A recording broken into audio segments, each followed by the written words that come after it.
Adventures in Supply Chain Podcast is pleased to present this video episode of the Coronavirus and Supply Chain series with Katie Johnson and Leslie Venetz from Procurement Leaders.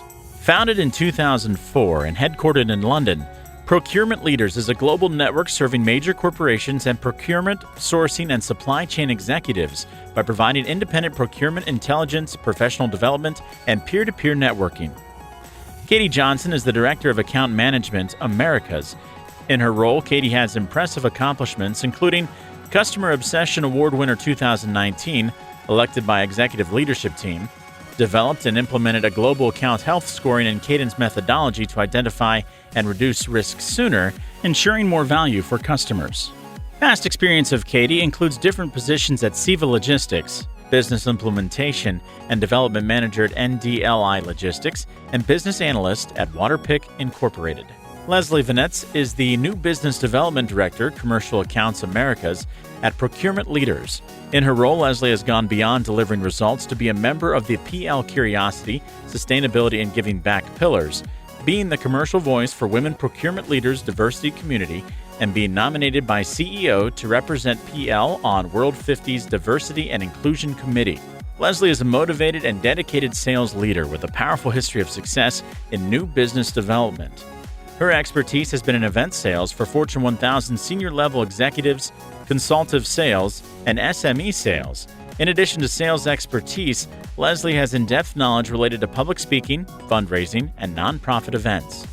Past experience of Leslie includes Vice President, Sponsorship Sales, Business Development, and Strategic Planning at Carpathia Marketing LLC, Head of Sales American Expansion at PHMG Worldwide, and Director National Accounts at Marcus Evans Group.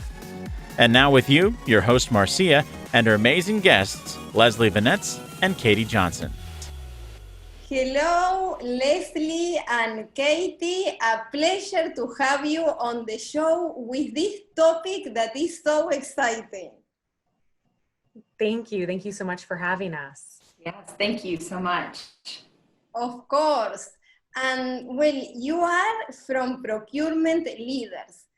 Probably most of us and most of the audience know about your organization, that they deliver great content, in particular for executives, directors, and the focus is on procurement. That's why I always say this is very exciting.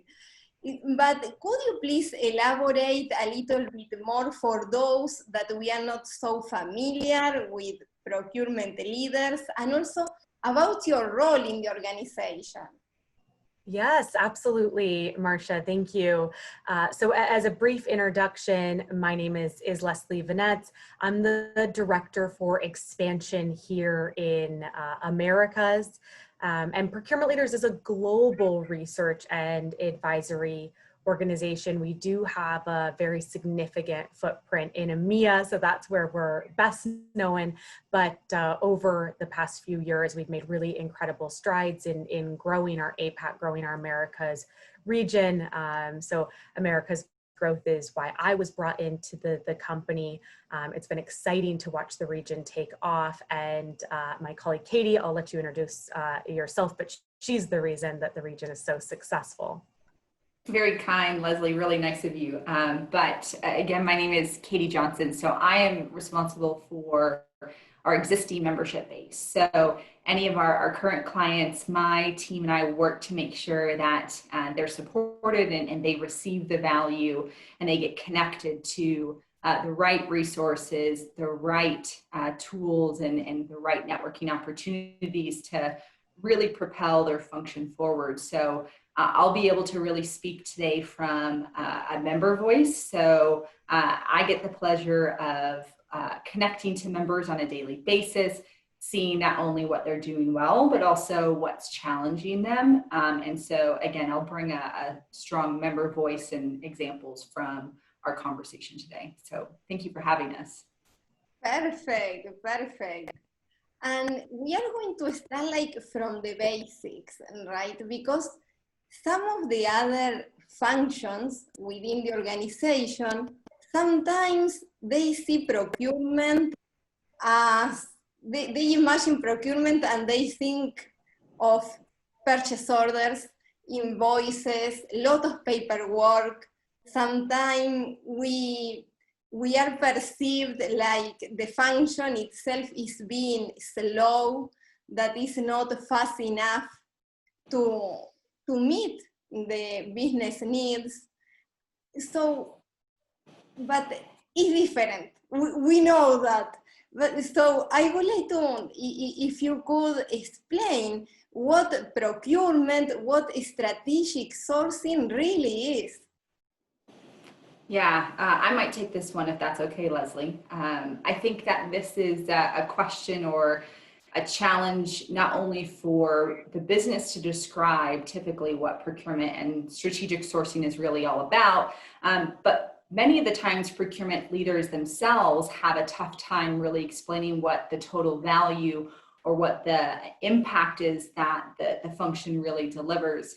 And I think part of this is partially because the function has transformed so much over the past several years and really has moved from that back office mentality into a total value delivery driver. And so the procurement or strategic sourcing function really is about delivering top line growth back to the organization and not just cost savings. I think that we've been doing it. I know that we've been doing a ton of work with existing members to really understand how are they communicating that, how do they describe what they do back to stakeholders and their organization. And one of my members, their kind of value delivery statement, if you will, is, and I think it's really cool, so I might read it out, but they shared it's about growth of the top line through innovation delivery, growth of the bottom line through procurement cost and cash excellence, and growth of sustainability in plant and land, people, and plastic. So there's a wide depth of variety that the procurement and strategic function really delivers. And it is about being kind of that value delivery back to the top line growth to the organization. Yes, I love that value prop. Yeah, I love those points because it, as you were mentioning, Katie, is more than cost reduction, right? It's much more. We have examples like with this pandemic, right? That, for example, and we need to make a change or source something different, that maybe the cost is higher, right, in comparison, but we give them the supply that allows to have product, and in that way an increase in revenues. That, so great point about considering both revenues, the increase in revenues that we can deliver, and also the cost reduction that of course continues to be very important. Very much so. I might even add a piece on to that, Marcia. I love that value prop, Katie. I absolutely love it. I feel like you probably had a hand in collaborating with them to ensure they were speaking the language of the business. And in thinking about speaking the language of the business, and you know, Marcia, one of the things that we talked about off camera was metrics and KPIs, and you had asked, how do procurement teams measure or report on their achievements? And it's a really good question. It's a question that our members continue to ask. It's an ongoing conversation. One of the interesting ways that procurement leaders facilitates next practice conversations are through small working groups. And one of the topics that was covered this year was identifying and reporting on procurement KPIs that drive C-suite alignment or drive that business partnering. And without going into too much detail, I thought it might be useful to call out a few of the highlights, or maybe recommend a few steps that your listeners can take today. And the first one is that speak the language of the business.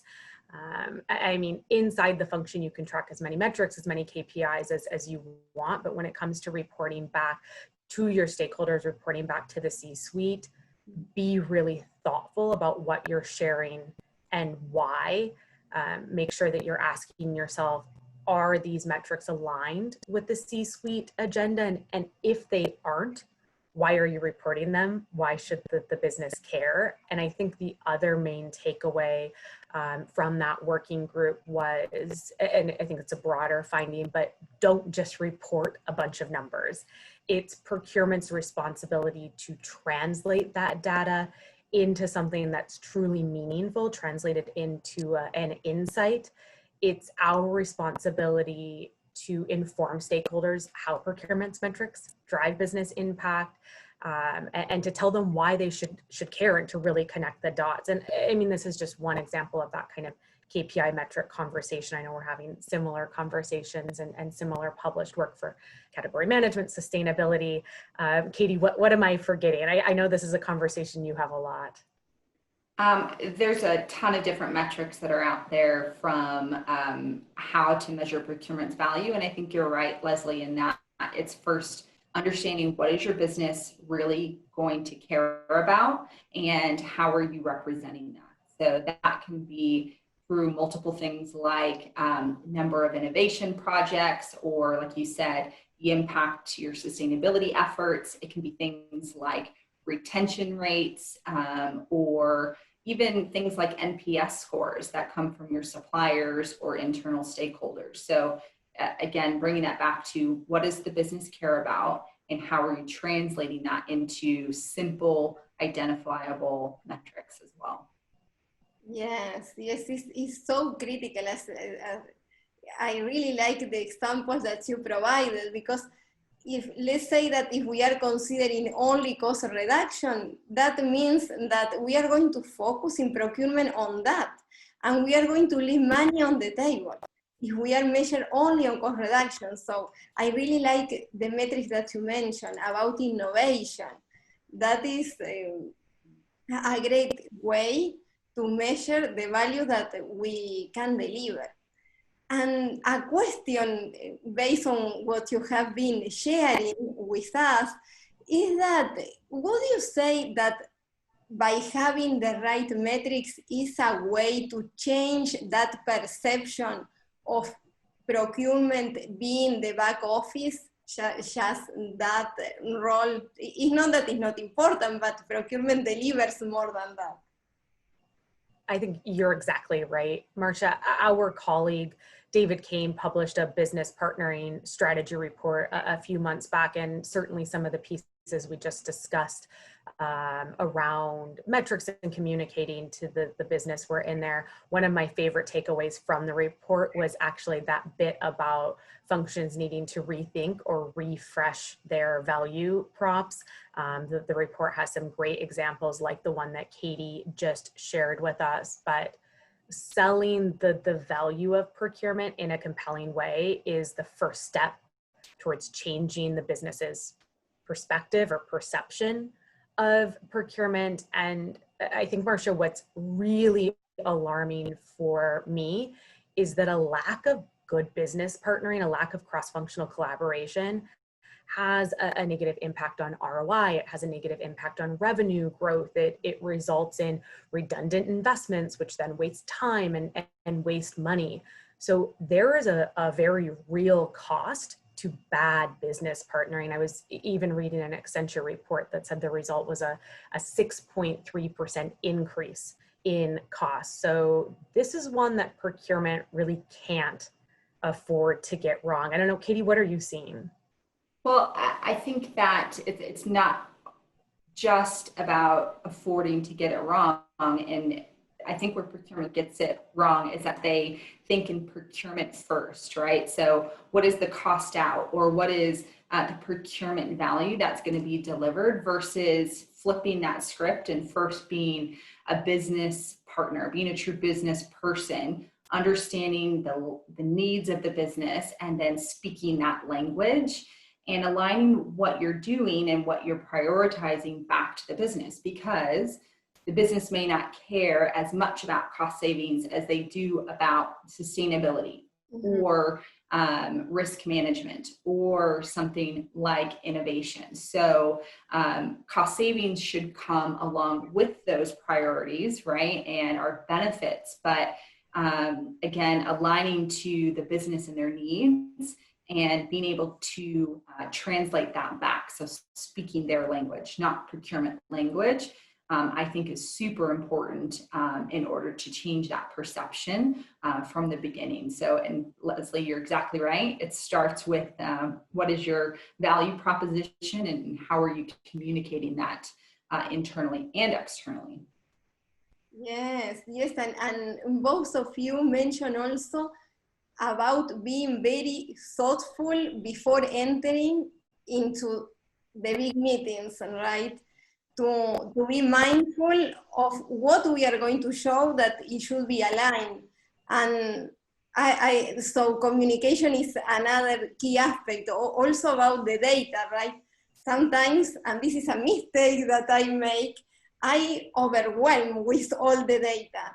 And business leaders, they don't want to see that, because at the end, it increases confusion, and then the value of procurement deteriorates because of that. So another key aspect, as you were mentioning, is communication, thinking in the same language than the other functions. I think you bring up a super interesting point about data and what procurement and where procurement sits in the business really is unique, right? So there's access to information and data that most of the rest of the business doesn't have access to. And so I think that procurement also has a responsibility to translate that data and bring meaningful insights and actions through data to their stakeholders and the business. So not just about overwhelming with the data, but what are the actions and recommendations that you're making to deliver solutions back to your business? And so using that data to your advantage is, I think, something that procurement has to get right, especially this next year. Yes, yes, exactly right. And have you seen any impact of the COVID-19 on the perception of procurement? Because this year is all about supply chain and procurement. Yes, 1,000,000%. I think historically, procurement has been fighting to get a seat at the table, and what COVID-19 has done has flipped the script, and the table is procurement and supply chain.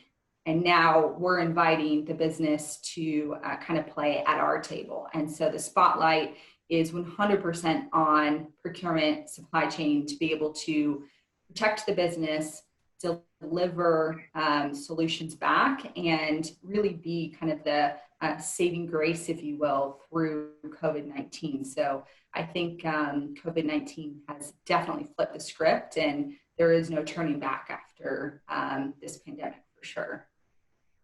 Yes. Leslie, do you see the same? Absolutely. I'm smiling because I love that bit about procurement for years fighting for a seat at the table, and now they don't just have a seat, often they own the table. And you know, certainly at the very beginning of the crisis, I recall a few stories of CPOs ringing us up and saying, well, I just walked out of a meeting that I didn't even know happened, and I have to go back in tomorrow, and I need to have a compelling share or insight.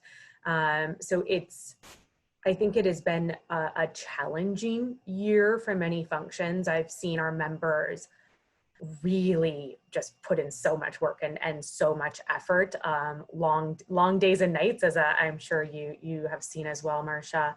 I think it's been inspiring. That's been my main takeaway of how COVID has impacted procurement, is just the amount of opportunities that have come for the function as a direct result of the table that they now own. Yes, yes.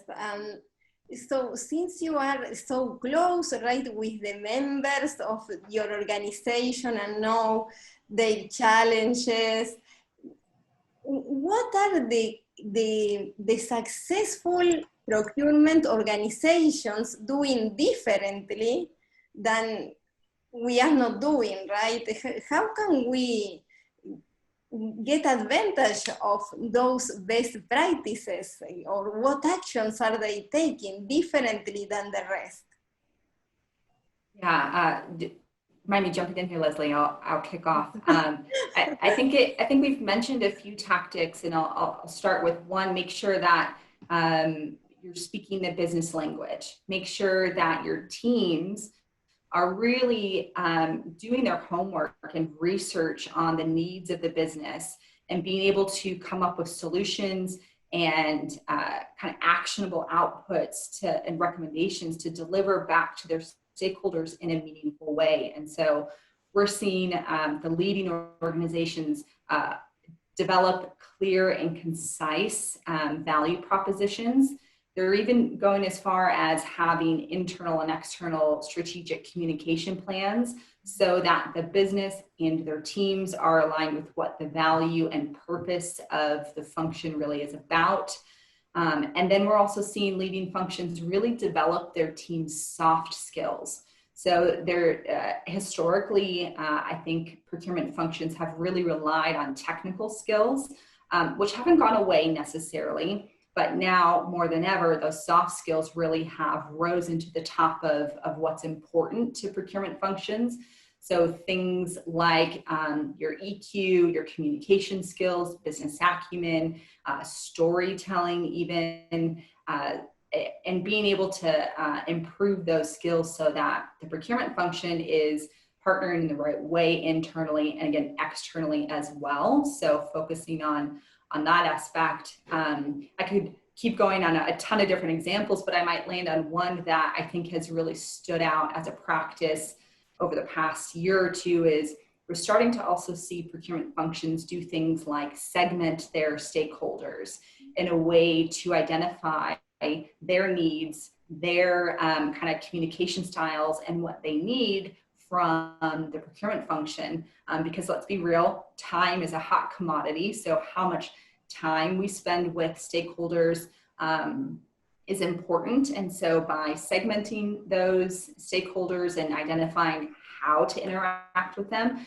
procurement functions are being really smart about their time and their interactions and making sure that they're making the biggest impact when they do interact with those stakeholders. So those are a few things that we're seeing some leading organizations do from the start. Leslie, I'm not sure if you're seeing anything or something that has stood out to you. You know, the soft skill bit is what jumped to my mind straight away, because the emphasis on things like empathy, creativity, entrepreneurship, like you said, storytelling, that comes up in almost every conversation, whereas even a year or 2 years ago, it maybe came up in 1 out of every 10. So that's a really good point to hit on. But I think the one just now that resonated with me the most was the stakeholder segmentation, because we're so used to talking about supplier segmentation. So why not bring it in-house and utilize it as a way to better resource? So I love that call out, Katie.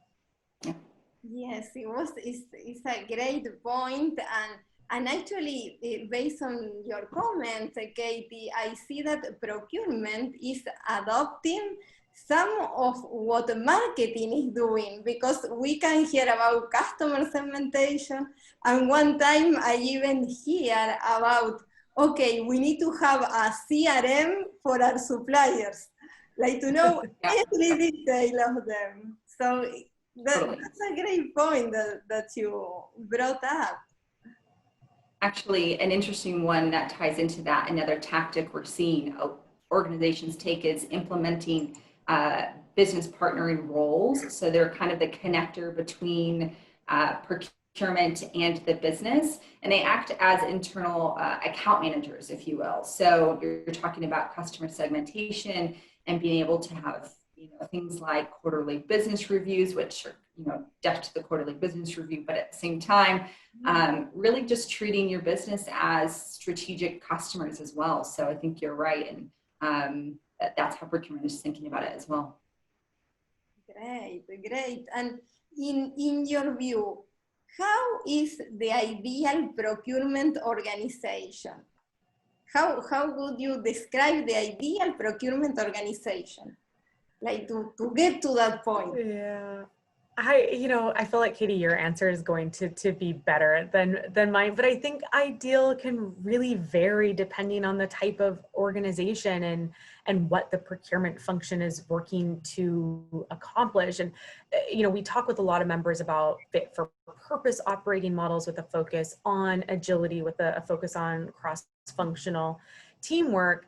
But, I think an ideal organization is one that embraces those new ways of working. So I'd say it's more about the mentality of the function than a specific structure. Katie, what do you think? I think you're definitely right, Leslie. There's a lot to that. And I think we've been talking a lot about this. And there's a lot of different great in-kind procurement functions out there. I'm going to bring it back to what's most important to the business. And that procurement function should align to that and build their function to deliver. So if innovation is most important, that procurement function should be making that their number one priority in how they're extracting innovation from the supply base, or how they are delivering new innovative solutions to their stakeholders to make new choices and new options available for them to deliver against their goals. And so the ideal procurement organization is one that aligns to the business's needs and delivers 10x against that and can communicate that clearly. So it's, for me, it depends on what the organization looks like, but it's about the procurement function aligning to that and staying even one step ahead so that they're kind of listening to and being able to deliver against that. Great, great. And along those lines, what are your thoughts about how the procurement leaders can be more prepared to face these challenges, can improve, can get to that, to continue with functional excellence in their organization? What are your recommendations? I want to hear yours first, Katie. You want to hear mine first? Yeah. Oh man, there's so many things that procurement can and should get right. And I'm going to say first, prioritize what's most important, because you can't boil the ocean. So pick a few things, focus on it, and do it well. But I think this past week, we just held our America's Procurement Congress, where we had so many great CPO speakers share stories and insights and just kind of how they've been dealing with 2020. And I'll say that what I took away from that entire week was be brave, lead with courage, and build your networks. So those were some of the key areas of focus. And so if you're trying to say one or two things to get right, I would say step up, be the business partner. You have a unique position within the organization, so leverage that, be able to use that, use data to make recommendations to your organization and deliver meaningful solutions. So I think now more than ever is the time to step up and, again, be brave, lead with courage, and build your networks, because you can't do it alone. So for me, that would be some high-level takeaways from last week. Leslie, what would you say? I think I was also really inspired by last week. There was one speaker in particular from a CPG company. I think that it was the end of the day on day 2. And he talked a lot about procurement needing to raise their hand as the expert to move the business forward. And, I think my recommendation is get ready to leapfrog forward.